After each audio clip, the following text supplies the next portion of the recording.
Glória a Deus. Saúde a igreja de Deus na paz do Senhor Jesus, amém? Quem está feliz por Jesus essa noite? Quem pode dar uma salva de palma bem alegre para Jesus? Graças a Deus.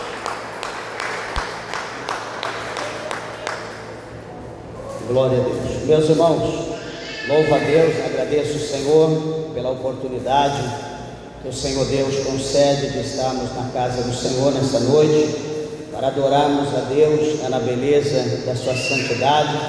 Agradecemos a Deus por esse dia abençoado, a qual Deus, o Senhor, esteve presente, em nome de Jesus, como sempre.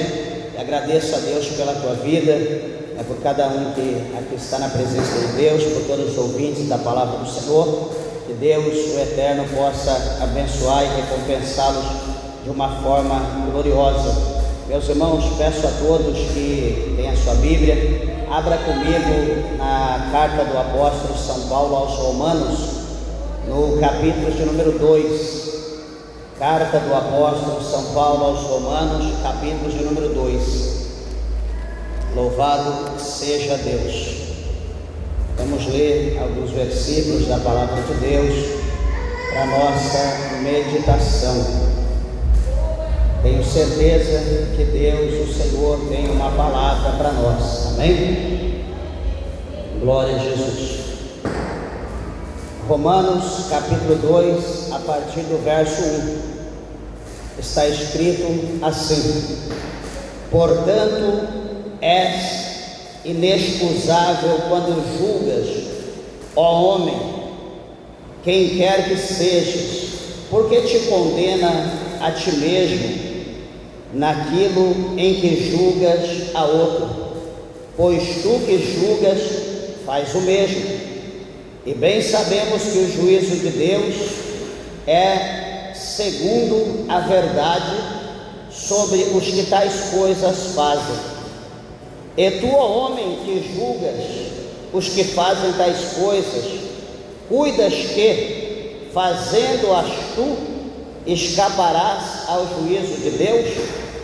Ou despreza tu as riquezas da sua benignidade, paciência e longanimidade, ignorando que a benignidade de Deus te leva ao arrependimento? Mas, segundo a tua dureza e teu coração impenitente, entesouras ira para ti no dia da ira da manifestação do juízo de Deus, o qual recompensará cada um segundo as suas obras, a saber, a vida eterna aos que, com perseverança em fazer bem, procuram glória e honra e incorrupção, mas indignação e ira aos que são contenciosos e desobedientes à verdade e obedientes à iniquidade, tribulação e angústia sobre toda a alma do homem que faz o mal, primeiramente do judeu e também do grego. Glória, porém, honra e paz a qualquer que faz o bem, primeiramente ao judeu e também ao grego, porque para com Deus não há acepção de pessoas, porque todos os que sem lei pecaram, sem lei também perecerão, e todos os que sob a lei pecaram, pela lei serão julgados. Amém? Meus irmãos, podeis assentar, desocupe vossa mão e dê uma salva de palma bem alegre para Jesus.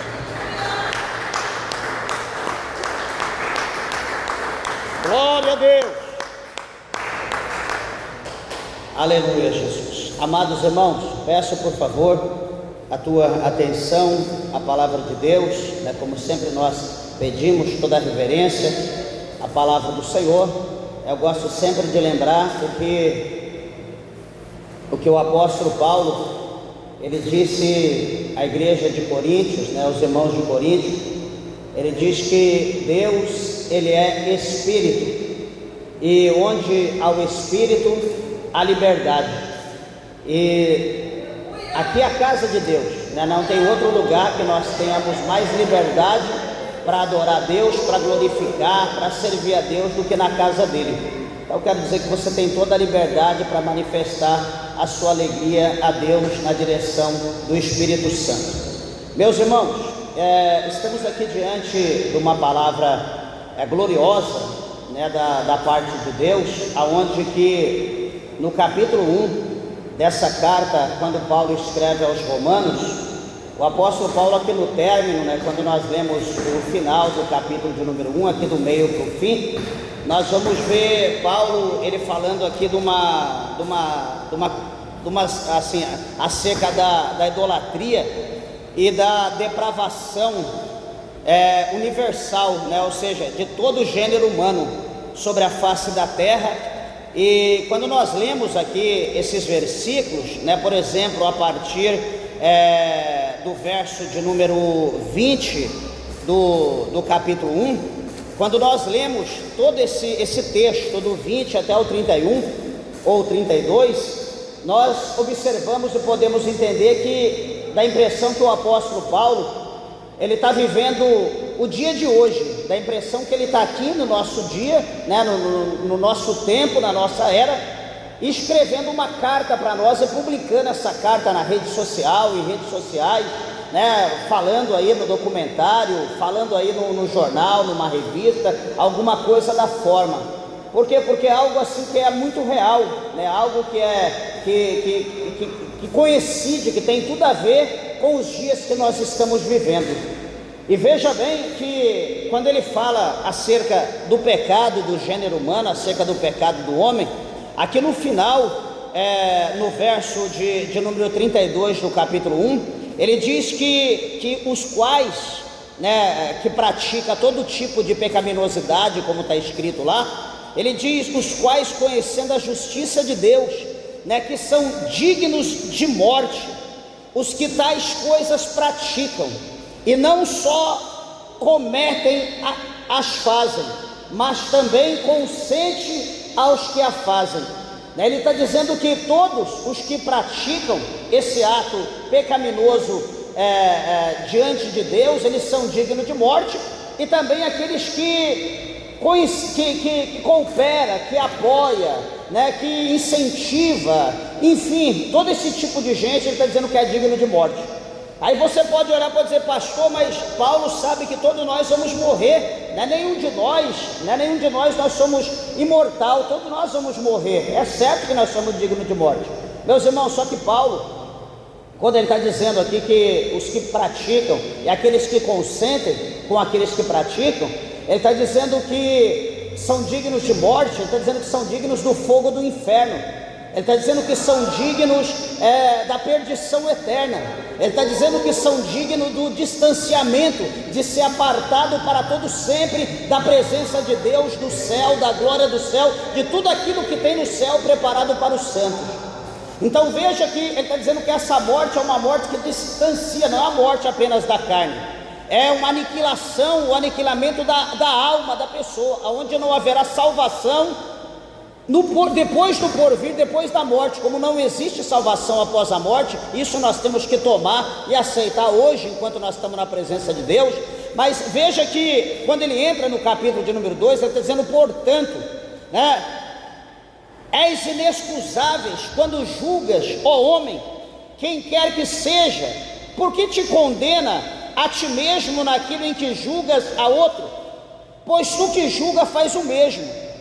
Então, o que Paulo está falando aqui para nós no início desse capítulo 2? Que aqueles que julgam, todos aqueles que praticam os pecados que estão aqui, a partir do verso 20 até o 32, né, adiante, é uma situação muito complexa, porém real. Ele está dizendo que todos aqueles que julgam, que falam acerca, aqueles que estão julgando, que estão falando, por que a pessoa julga? A pessoa, quando chega no estágio para poder julgar, primeiro, ele tem que ter conhecimento, né? Ele não pode ser uma pessoa limitada, ele tem que ser uma pessoa de mente aberta, que tem que ter muito conhecimento, né, em todas as áreas, principalmente naquilo que ele vai julgar, para que ele possa agir com equidade, para que ele possa julgar pelos fatos, por aquilo que ele ouviu, pelas provas, para que ele não julgue de uma forma errada, como a gente vê hoje no Brasil e no mundo, né? A gente ouve muita situação de julgamento, meu Deus do céu, sem fundamento, né? Coisa que dá arrepio. Só que veja que a pessoa está dizendo que aquele que julga uma causa, ele acha que ele está julgando alguém, ele está sendo absorvido.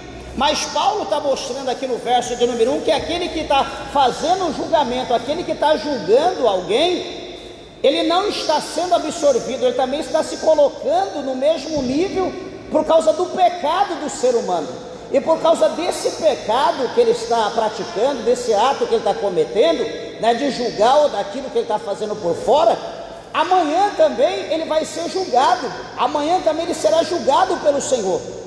E veja bem que o verso de número 2 é claro em dizer para nós, o apóstolo Paulo mostra isso, que Deus, ele julga, presta bem atenção, né? O juiz aqui da terra para julgar, ou quem está julgando, tem pessoas aí, hoje está cheio de juiz em todas as áreas, tem pessoa que julga pelo que ele ouve, pelo que falaram, por aquilo que ele leu de alguém, por aquilo que ele viu na rede social, por aquilo que estão dizendo, que estão falando, ele nem sabe o que é, ele está ali, ó, afia a língua e manda fogo, coloca a pessoa no céu, no inferno, ou enfim.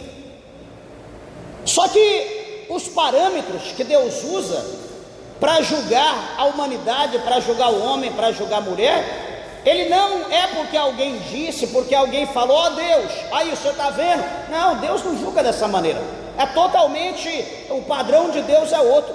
Veja o versículo 2, ele diz, veja bem, e bem sabemos que o juízo de Deus é segundo a verdade sobre os que tais coisas fazem. Então, o juízo de Deus é segundo a verdade. Quando nós lemos, mas o que é a verdade? É uma pergunta, o que é a verdade? Quando nós meditamos lá no capítulo 19 do Evangelho de São João, né, voltando aqui, Atos dos Apóstolos, depois São João 19, nós vamos ver que Jesus, ele está diante de Pilatos, do governador romano, e Pilatos está julgando Jesus, e em meio ao julgamento, Jesus, ele diz que ele veio para falar a verdade. Quando Jesus está falando acerca da verdade, Pilatos olha para Jesus e pergunta, mas o que é a verdade? Aí eu pergunto para você, mas o que é a verdade? Como Pilatos perguntou para Jesus. E se eu disser para você que a verdade é uma pessoa? A Bíblia está dizendo aqui que Deus, ele julga segundo a verdade. Então Deus, ele julga segundo uma pessoa. Mas quem é a verdade? Quando nós voltamos um pouco para o capítulo 14 do Evangelho de São João, no versículo de número 6, a Bíblia vai mostrar para nós Jesus dizendo assim, em verdade vos digo, eu sou a verdade, eu sou o caminho, eu sou a vida, e ninguém vai a Deus se não for por mim, diz o Senhor. Então veja que, meus irmãos, Jesus é a verdade é uma pessoa. Então quando Deus ele julga pela verdade, ele julga por aquilo que foi dito pelo próprio Jesus, que é a verdade. Jesus é a palavra, Jesus ele é o verbo de Deus. Então veja que aqui a Bíblia mostra para nós que o parâmetro que Deus usa para julgar, Deus usa a palavra. A palavra que Deus usa para julgar. Deus não julga porque alguém falou, porque alguém diz, porque ele está... Não, Deus julga segundo a palavra. Se a situação estiver de acordo com a palavra, amém. Se não estiver de acordo com a palavra, você já sabe a finalidade, o fim. Mas o interessante, o versículo 3, ele diz, e tu, ó homem, que julga os que fazem tais coisas, cuida que fazendo-as tu, escapará do juízo de Deus? Então ele faz uma pergunta: você acha que julgando você vai escapar do juízo de Deus? Meus irmãos, a questão do juízo é uma coisa que é muito séria, e uma coisa que preocupa e que chama a nossa atenção, porque a questão de julgar não foi dado para nós meros mortais, porque Jesus, quando nós lemos, quando ele está ali no templo, no capítulo 8, mais atrás um pouco, capítulo 8 do Evangelho de João, quando Jesus está no templo, e os escribas, o sacerdote, ali os fariseus de uma forma geral, com a multidão de gente, leva aquela mulher que foi pega no ato de adultério, eles olham para Jesus e dizem: olha, mestre, Moisés nos afirma pela lei que os que tais coisas praticam, no caso como essa mulher foi pega em pleno ato de adultério, tem que ser apedrejado. Porém tu o que dizes? O que o Senhor fala para nós? O que o Senhor nos ensina? Então ali tentaram Jesus. Lá pelas tantas, Jesus olha para eles e diz: quem dentre vós, aquela multidão, Jesus diz: quem dentre vós que não tem pecado, que seja o primeiro que atire pedra contra essa mulher. E Jesus continuou fazendo o que ele estava fazendo. Mais tarde, Jesus vê o silêncio ensurdecedor, e Jesus levanta a sua cabeça e olha só, está a mulher está chorando, a mulher está com medo, por causa da autoridade, do poder da palavra de Jesus. Todos foram jogando as pedras, foi saindo, do maior até o menor, foram todo mundo embora, e Jesus diz: cadê os teus acusadores, mulher? Foram embora. Eles não te condenaram, não te acusaram, não. Então Jesus disse: nem eu te condeno, vá embora e não peques mais. Então veja que aquela mulher, pela palavra que Jesus deu os acusadores, Jesus, de certa forma, ele condenou aquele povo, ele abriu os olhos daquele povo, mostrou que ele estava em pecado, mostrou o pecado deles. Jesus condena eles, faz eles ver que eles são pecadores nato, e Jesus então mostra para aquela mulher que ele tem o poder de absorver, que todos queriam condená-la, porém Jesus teve o poder de absorver, e a sentença foi: vai e não peques mais. Então Jesus estava dando uma chance para aquela mulher. Aí, meus irmãos, nós nos colocamos nessa posição. Quantos de nós, veja bem, por exemplo, a pessoa que tem ciúme, lógico, a Bíblia fala que até o Espírito Santo de Deus, ele tem ciúme de nós. O Espírito Santo tem ciúme, todo mundo que ama tem ciúme. É impossível alguém que não ame, que não tenha ciúme, por exemplo, do cônjuge, a mulher do marido, o marido da esposa. Mas tudo tem que ser moderado, não em excesso, não em extremo, não em escândalo, não em cometer suicídio por causa de amor. Isso é loucura. Mas tem pessoas que, por exemplo, porque achou o número de um telefone, porque achou um papel, achou qualquer coisa na roupa do marido, ou na bolsa da mulher, ou enfim, pronto, já condena, não sabe o que é, manda a pessoa para o inferno, manda a pessoa embora, pegar as coisas para a casa dos pais, separa, fala que não dá mais, por causa de um papel, por causa de um nome, por causa de uma coisa que a pessoa às vezes nem sabe porque foi parar ali. Ou seja, nós colocamos numa posição de juiz, aonde na verdade nós não somos juiz, aonde nós demos lugar por causa do ciúme, que o ciúme é um pecado, aonde nós demos lugar por causa do ciúme, demos lugar para o diabo agir na nossa vida, para ele nos cegar, para a gente não enxergar a verdade, ou não ter oportunidade de conversar, dialogar, para saber o que está por detrás. E então, por um ato de grosseria, ou de santificação, de nos justificar diante do cônjuge, ou diante de outra pessoa, nós mandamos aquela pessoa embora. Nós não queremos ouvir, não queremos saber da situação, E às vezes, presta bem atenção, e às vezes quando nós fazemos isso, às vezes nós fazemos isso para até encobrir alguma coisa nossa que às vezes é pior, muitas vezes pior do que um simples papel que a gente viu. Aí a gente faz uma situação dessa para poder cobrir o nosso erro, para tampar a nossa sujeira. Nós estamos corretos? Não, nós estamos pior do que aquela pessoa. Só que detalhe, aquela pessoa pode ser absorvida por Deus, e nós, sendo que nós fizemos aquilo já para cobrir o nosso erro, para cobrir o nosso problema, a nossa sujeira. Só que Deus, Ele sabe disso, nós vamos ter que dar conta.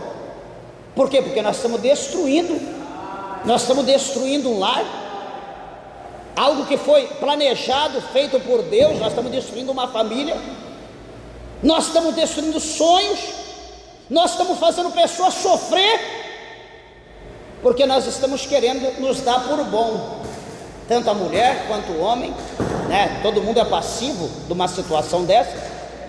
Então às vezes nós agimos dessa maneira, só que o apóstolo Paulo mostra isso para nós.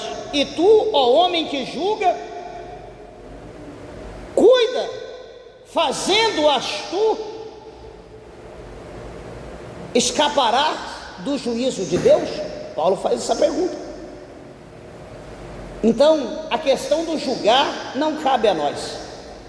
Quando nós lemos o Evangelho de São João, o Senhor Jesus, o Salvador da humanidade, o Todo-Poderoso, Ele diz que Deus, que é o supremo juiz, o juiz universal, o Todo-Poderoso, Deus, Ele deu o poder de julgar. Ele fala que o poder de julgar Deus deu a Ele, deu a Jesus.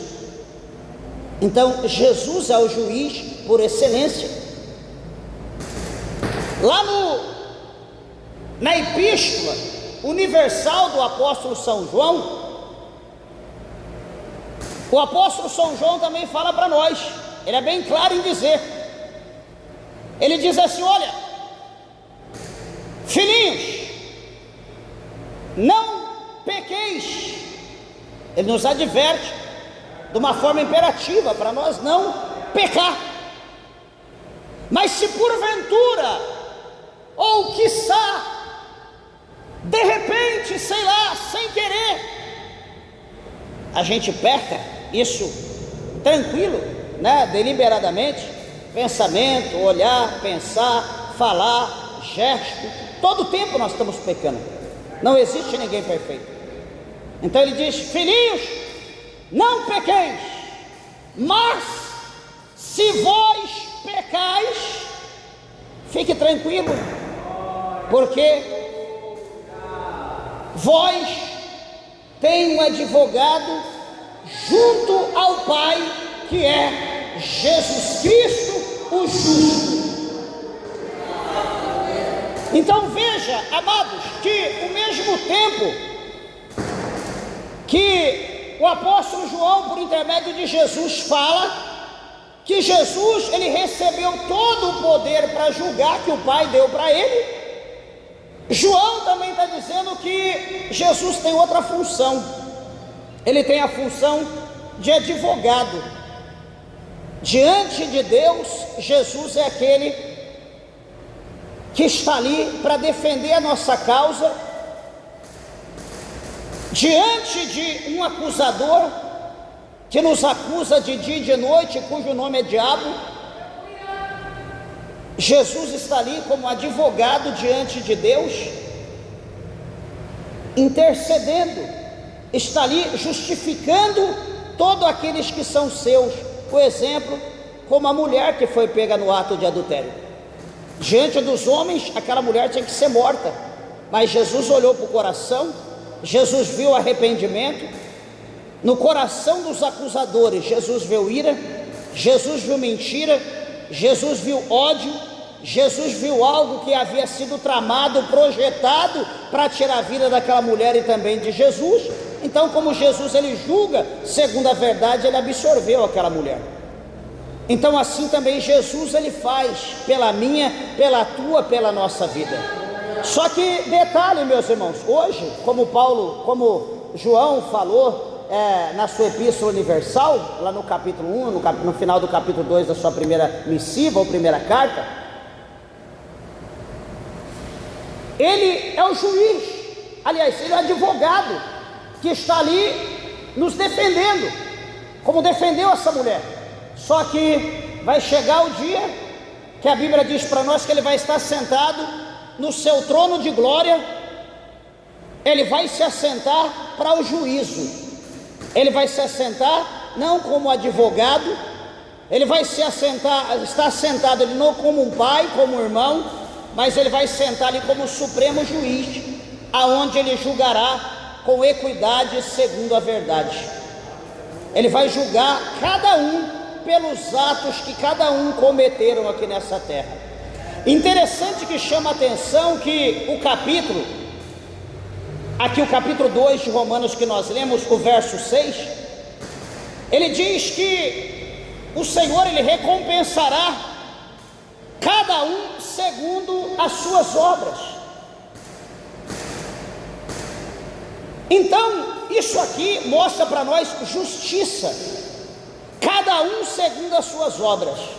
Pastor, existe bilhares ou bilhões de pessoas no mundo. Como que Deus ele vê tudo isso? Como que Jesus vê tudo isso? Meus irmãos, ele é Deus. Nós não conseguimos enxergar, nem nós, tem que ter um espelho. Mas ele, além de ver o nosso exterior, ele vê o nosso interior, ele conhece o nosso pensamento, a intenção do nosso coração, ele conhece o que cada um está pensando. E a palavra, diz a Bíblia em João, que antes que a palavra saia da nossa boca, ele já sabe o que nós vamos dizer. Então ele é Deus, isso de toda a humanidade, o Senhor tem o poder. Deus não se compara, a sua grandeza é inexplicável, o seu poder é incalculável. Ele é Deus, ele é o Todo-Poderoso. Nós não somos nada comparado com Deus, nós não somos nada, menor do que nada, pode ter certeza disso. Só que o que a Bíblia mostra para nós aqui nessa palavra? Veja bem,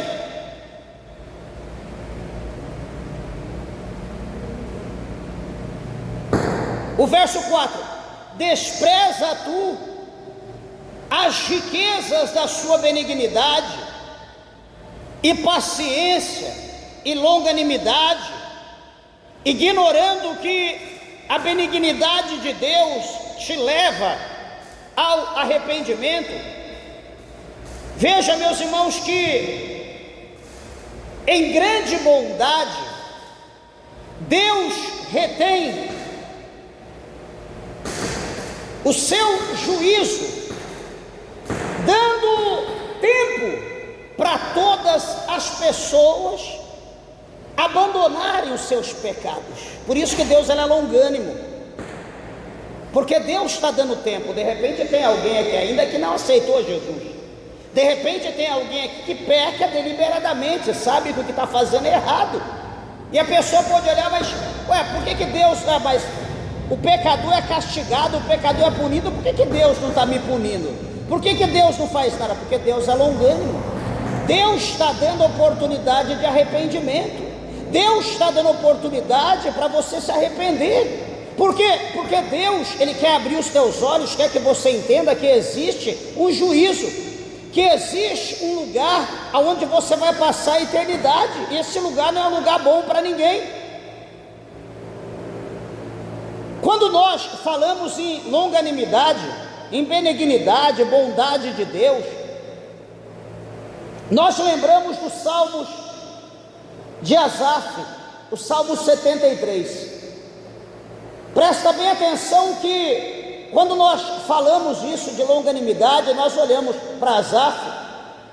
Quando Asaf ele vai dizer que para mim bom é o Senhor, ele diz que não tinha ninguém nessa terra melhor do que Deus. Deus era tudo para ele. Só que quanto a ele diz que o meu pé quase escorregou, quase que ele caiu para o abismo. Por quê? Porque ele tirou o olho de Deus e começou a olhar para o ímpio. Por que ele começou a olhar para o ímpio? Porque ele começou a ver a longanimidade de Deus, a bondade de Deus, a misericórdia, o amor, e Deus dando corda para o ímpio. Deus dando vida longa para o ímpio, Deus deixando o ímpio praticar todo tipo de pecaminosidade. Talvez você, minha irmã, meu irmão, ouvinte da palavra de Deus, pode olhar para alguém da tua família, para o esposo, para a esposa, para os filhos ou para os pais, e pode pensar: meu Deus, o Senhor é justiça, meu Deus, por que o Senhor não faz alguma coisa? Senhor, por que o Senhor não coloca a mão? Meu Deus, por que o Senhor não toca? Senhor, coloca no leito, põe numa cadeira de roda. Meu Deus, permita alguma coisa. Senhor, salva. Mas a longanimidade é um fruto do Espírito e também faz parte dos atributos de Deus, como a bondade faz parte dos atributos de Deus. Isso é algo que é da essência de Deus. Deus não é aquele que a pessoa praticou aqui, pá, Deus já... Não, Deus é longânimo. Por quê? Porque Deus dá tempo, Deus dá oportunidade para o ser humano se arrepender, para o ser humano refletir, para o ser humano pensar. Olha para nós, olha para você. Já pensou lá atrás, quando nós não conhecíamos a Deus? Qual de nós aqui que foi bonzinho? Ontem à noite, de madrugada, eu conversando com um amigo, com um irmão,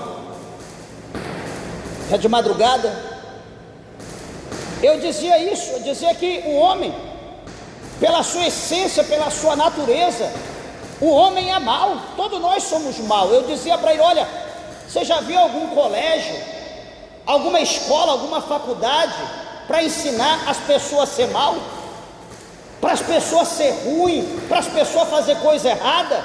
Você já viu alguma escola para isso? Não. Toda escola, toda faculdade, tudo que existe é para tornar a gente alguma coisa, pessoas boas, civilizadas, tornar a gente homem, pessoas cultas, pessoas poliglotas, pessoas abençoadas, prósperas, pessoas que respeitam. Por quê? Porque o mal, a natureza maligna já está em nós já nascemos com essa natureza mal, natureza má. Nós somos os piores de todos os animais. Se nós não for adestrados, se nós não formos educados, meus irmãos, olha o que está acontecendo no mundo. Homens destruindo nação inteira, acabando com pessoas sem misericórdia. Por causa do quê? Por causa do poder. Pessoas que não têm conhecimento da verdade, pessoas que não foram adestradas, que não foram ensinadas, educadas como devia ser. E hoje o que estão fazendo com a humanidade? Então o homem é o pior de todos os animais. Mas mesmo assim, Deus pode, só que existe a longanimidade de Deus. Aí, como eu estava dizendo, nós olhamos para nós. Lembra quando nós não éramos crentes? Por exemplo, eu faço uma reflexão da minha vida, dos 14 aos 27 anos, que eu me desviei com 14 anos e fiquei até os 27 no mundo. Tudo que eu aprontei, tudo que eu fiz de mal, de errado, fui terrível, fui instrumento na mão do cão. E se no princípio, logo no começo, minha mãe, que sempre orou por mim, entre outras pessoas que oravam devido à obra que Deus tinha na nossa vida, imagina se eu tivesse dito: mata ele, manda ele para o inferno, porque eu não quero ver meu filho desse jeito. Ou alguém olhando: mata aquele jovem, destrói, acaba com ele, meu Deus, porque ele não pode viver dessa maneira. Imagina onde eu estaria hoje, lá no inferno, se Deus fosse dar ouvido, se Deus fosse fazer talvez a vontade de muitas pessoas, ou aquilo que eu estava procurando, porque se eu estava fazendo mal, eu estava procurando a morte. Então nós vemos que Deus, Ele é longânimo, Deus deu oportunidade, Deus deu tempo, e nesse tempo que Deus me deu, eu me converti, e hoje eu estou aqui fazendo a vontade de Deus. Então essa pessoa que está aí do teu lado, essa pessoa que está na tua casa, esse ente querido teu, que você diz: por que Deus não mata, por que Deus não faz alguma coisa? Porque Deus é longânimo, Deus está dando uma oportunidade como Ele deu para você. O teu tempo chegou, vai chegar o tempo dessa pessoa também. Então nós precisamos entender isso, o tempo de Deus. Nós precisamos entender que há um tempo, como a Bíblia diz, há um tempo determinado para todo o propósito embaixo do céu. Há um tempo para tudo, meus irmãos, nós precisamos entender. Então veja, observa aqui a palavra do Senhor que é interessante. Isso me chama a atenção. É fácil, né, para o ser humano abusar, né, da paciência de Deus, quando nós buscamos aprovação para os caminhos, para os atos errados que nós fazemos, e nós queremos que Deus abençoe a nossa vida, queremos que Deus nos guarde, que Deus nos proteja, e sabendo que o que nós estamos fazendo é errado. Às vezes buscamos direção de Deus, para Deus nos abençoar nesse caminho errado que nós estamos, nesse algo que nós estamos praticando. Eu estou dizendo isso com base no versículo 4. E daí nós olhamos, meus irmãos, lá para o capítulo 14, lá para o capítulo 14 do livro de Provérbios, quando Salomão ele diz para nós que há caminhos que para o homem parece direito, mas o caminho é caminho de morte. Quantas pessoas que às vezes vêm para a igreja, pede oração, ora por mim, porque eu sou um traficante, ora para Deus me guardar no tráfico. Alguém vem para a igreja e diz, ora por mim, para Deus me guardar lá no prostíbulo, porque é meu trabalho prostituir, e etc, a gente poderia usar vários exemplos. Então a pessoa sabe que o caminho está errado, sabe que aquela atitude que ele está fazendo está errada, mas ele está ali praticando, e pede para Deus abençoar, para Deus guardar, para Deus livrar. Só que isso, quando a pessoa pratica tal coisa, a pessoa está tocando na santidade de Deus, a pessoa está abusando da misericórdia de Deus. E veja que a palavra do Senhor é clara em dizer para nós, no verso de número 5, mas segundo a dureza do teu coração impenitente, entesouras ira para ti no dia da manifestação do juízo de Deus. Então todos os que tais coisas praticam, na longanimidade de Deus, no tempo que Deus dá, e essa pessoa não se humilha, essa pessoa não reconhece a misericórdia de Deus, não abre o coração para Deus e continua na pecaminosidade, a Bíblia diz que essa pessoa está entesourando, está juntando, está guardando ira, como que fosse tesouro para o dia da ira de Deus sobre a tua vida, como está aqui no verso 5 do capítulo 2.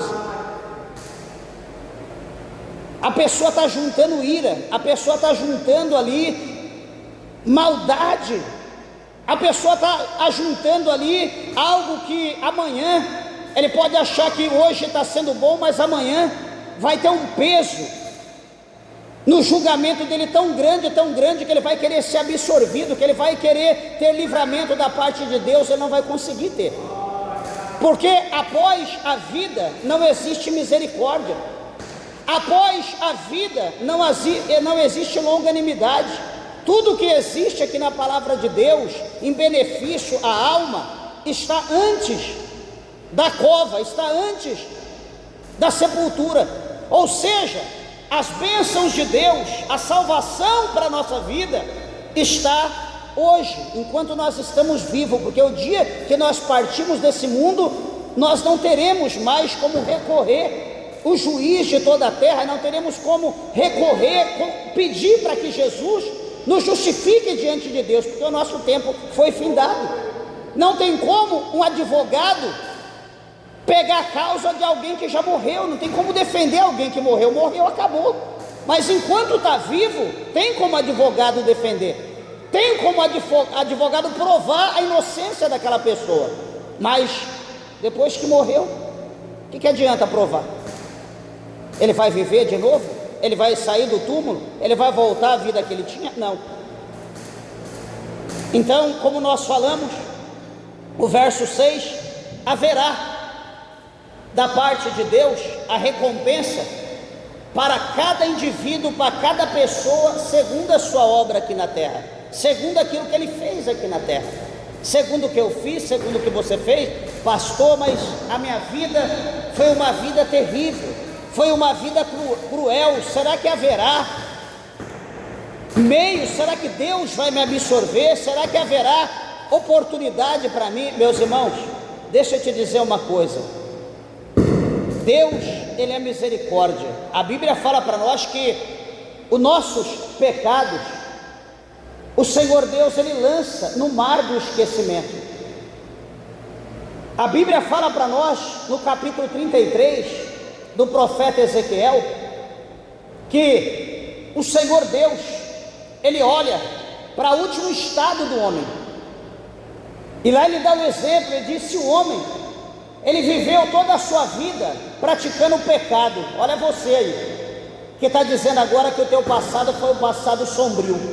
Pastor, fiz tanta coisa errada, eu tenho nojo.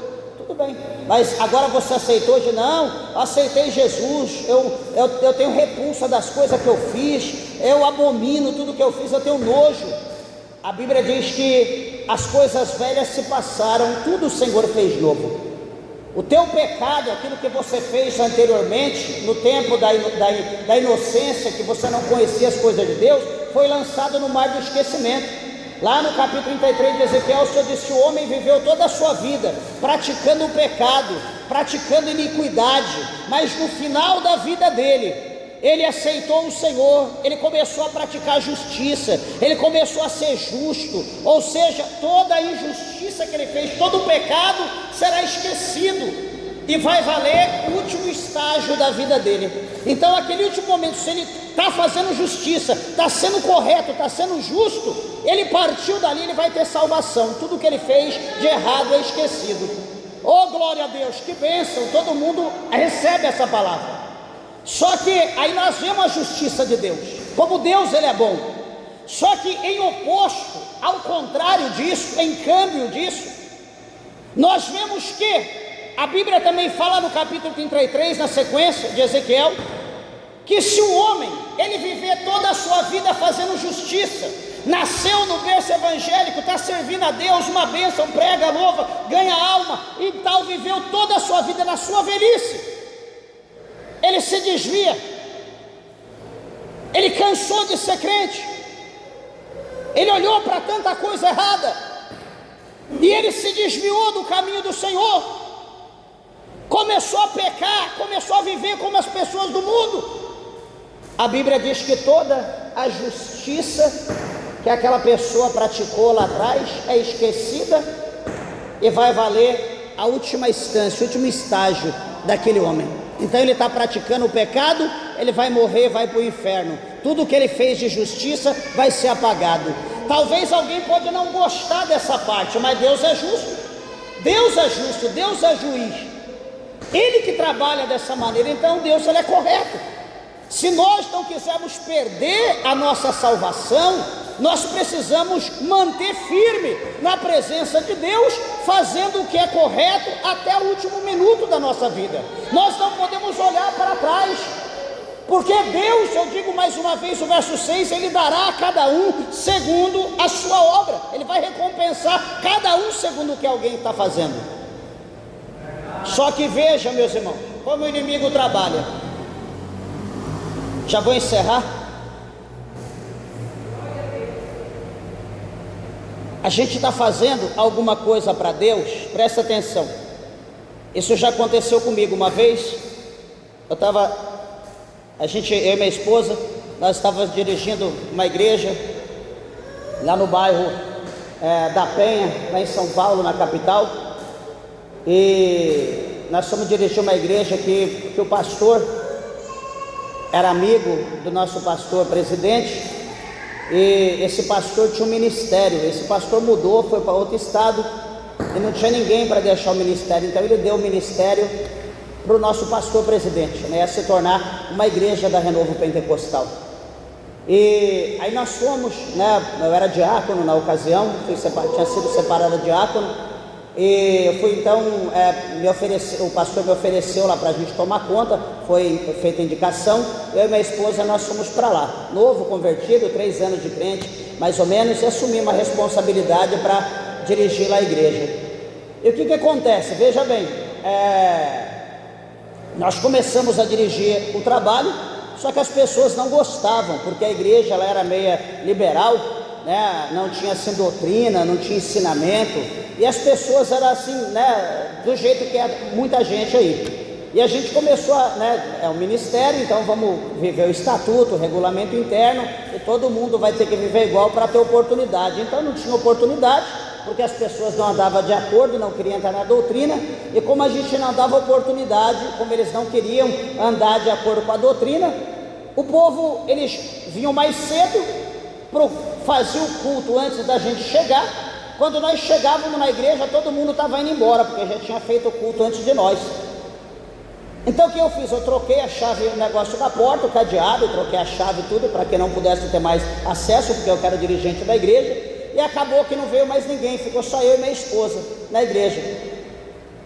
Aí eu pregava, ela ouvia, ela louvava, eu ouvia, e assim nós fomos ficando bastante tempo, fazia visita para um lugar, para o outro, e vai daqui, vai dali, é aquele processo terrível, e o pastor presente perguntando, como que está lá a obra? Eu disse, não, está indo bem, Deus tem promessa, Deus vai dar vitória, e nós estamos lá fazendo a obra, mas e o povo? Eu falei, não vai ninguém não está indo ninguém não, então fecha a igreja. Eu falei, não, a gente vai continuar, vamos perseverar, porque Deus vai fazer a obra lá, e nós queremos que alguma coisa Deus vai fazer.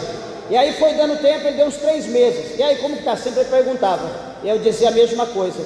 Então ele disse, olha, é o seguinte, a partir de hoje, se você não fechar a igreja, você que vai pagar o aluguel, vai assumir com a responsabilidade, porque não tem como a igreja ficar mantendo a despesa da igreja se não tem ninguém, se não tem renda nenhuma, se não dá para pagar a luz, a água, aluguel. Então, aí o que eu fiz? Eu falei, então vamos fechar, porque eu não tinha condição para pagar. Aí então a gente teve que fechar a igreja. Mas o que eu estou dizendo para os irmãos no tocante a isso? Que se eu fosse outra pessoa, eu poderia dizer, puxa vida, eu estou aqui fazendo a obra de Deus, mas ninguém me reconhece, ninguém vem aqui ajudar, ninguém vem fazer isso ou vem fazer aquilo. Meus irmãos, quando a gente faz a obra para Deus, nós não estamos preocupados se o pastor presidente está vendo, se tem alguma câmera oculta, se alguém está vendo que eu estou aqui orando, que eu estou aqui pregando, que eu estou louvando, que eu estou evangelizando. A gente não tem que se preocupar com isso, se as pessoas estão vendo, se as pessoas estão aplaudindo, batendo palma, ó, esse aí, essa aí. Nós não temos que preocupar com isso, sabe por quê? Porque nós não estamos fazendo a obra para as pessoas, nós não estamos fazendo a obra para o homem, nós não estamos fazendo a obra para a placa, para o ministério, nós estamos fazendo a obra única e exclusivamente para Deus, e o galardão vai vir de Deus, a recompensa vai vir de Deus, né? Por mais que o homem pode fazer alguma coisa, talvez ajudar financeiramente, talvez pode dar um cargo e nada mais além disso. Isso não é tudo, isso não é suficiente para muitas pessoas, como para mim não é, talvez para você também não seja, ou pode ser que seja. Mas o mais importante, amados e queridos irmãos, é aquilo que Deus tem preparado para nós no céu. É o nosso galardão, é a nossa coroa, é a posição que nós vamos ter lá no céu, diante dos anjos, diante do Senhor. É o galardão que Ele tem para nós, coisa que na terra o homem não pode dar. A coroa que está preparada para nós, o homem não pode dar para nós. E veja, o qual recompensará cada um segundo as suas obras. Eu estou aqui na igreja, eu vou lavar banheiro, eu vou ali lavar o negócio do copo, eu vou varrer a igreja, estou aqui, ninguém me vê, ninguém me ajuda. Peraí, você não está fazendo para mim, você não está fazendo para pessoas, você está fazendo para a igreja. Eu vou ter que pintar a igreja, eu vou ter que fazer isso, limpar o ar, limpar os ventiladores, enfim, o umidificador. Ninguém faz. Peraí, é a obra de Deus, você está fazendo para Deus. Eu estou aqui fazendo, não estou fazendo para o pastor presidente, estou fazendo para o ministério, estou fazendo para você, estou fazendo para Deus, por amor a Deus, sabendo que haverá uma recompensa naquele dia. Se eu fizer, vai ter recompensa, e se eu não fizer, vai ter recompensa. Opa, se eu não fizer, vai ter recompensa? Vai ter recompensa. Se a gente faz, tem recompensa, e se a gente não faz, também vai ter recompensa. Aquele que faz, recebe dobrado. Aquele que não faz, até o que ele não tem será tirado. Isso é recompensa. Até o que não tem será tirado. Deus é justo ou não? Deus é justo. Então, cada um vai receber segundo a sua obra, e ele diz, a saber, a vida eterna aos que, está vendo, ó, vida eterna, primeira coisa, para aqueles que com perseverança em fazer bem, procuram glória e honra e incorrupção. Procuram glória, honra e incorrupção.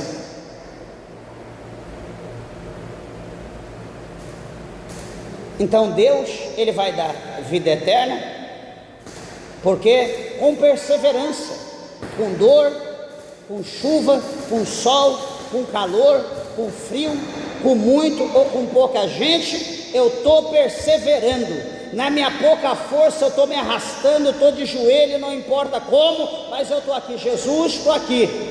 Está difícil, tá? O chicote está estalando, eu estou gemendo. Jesus, estou aqui. Obrigado por mais um dia, pela graça que o Senhor me deu, por mais um dia estar na tua presença. Amanhã de novo, depois de novo. Passou o ano, começou o ano, Senhor, mais um ano, me dá graça para me vencer, como eu venci outro, com perseverança. Então esses que perseveram, terá vida eterna. Porém, o versículo de número 8 diz, aliás, o 8, mas indignação e ira aos que são contenciosos e desobedientes à verdade, que é a palavra de Deus, e obediente à iniquidade. A iniquidade é o pecado. Então veja que ele está mostrando aqui para nós que tem dois tipos de pessoa, dois tipos de crente dentro da igreja: aqueles que perseveram porque quer ter vida eterna, e aqueles que ele está mostrando aqui para nós, no verso de número 8, que são contenciosos, que são desobedientes à verdade, à palavra de Deus, e obediente ao pecado, ou seja, que praticam, que fazem a vontade da carne. Aí ele diz, no verso de número 9, tribulação e angústia sobre toda a alma do homem que faz o mal, primeiramente do judeu, também do grego, sem distinção. E depois ele encerra, glória, porém, e honra e paz a qualquer que faz o bem, primeiramente ao judeu, também o grego. Então ele está mostrando dois tipos de pessoas: os que praticam o mal vai receber de acordo com a sua obra, e os que praticam o bem irão receber de acordo com a sua obra, tanto o judeu como o grego. Então nós vemos aqui a justiça de Deus, como Deus é justo, como Deus ele é fiel, como Deus é longânimo. Então não questione, não murmure, não julgue, porque você não sabe a obra que Deus tem na vida dele, você não sabe a obra que Deus tem na vida dela. Peça para Deus te dar graça, peça para Deus te dar entendimento, para você entender o trabalhar, o agir de Deus.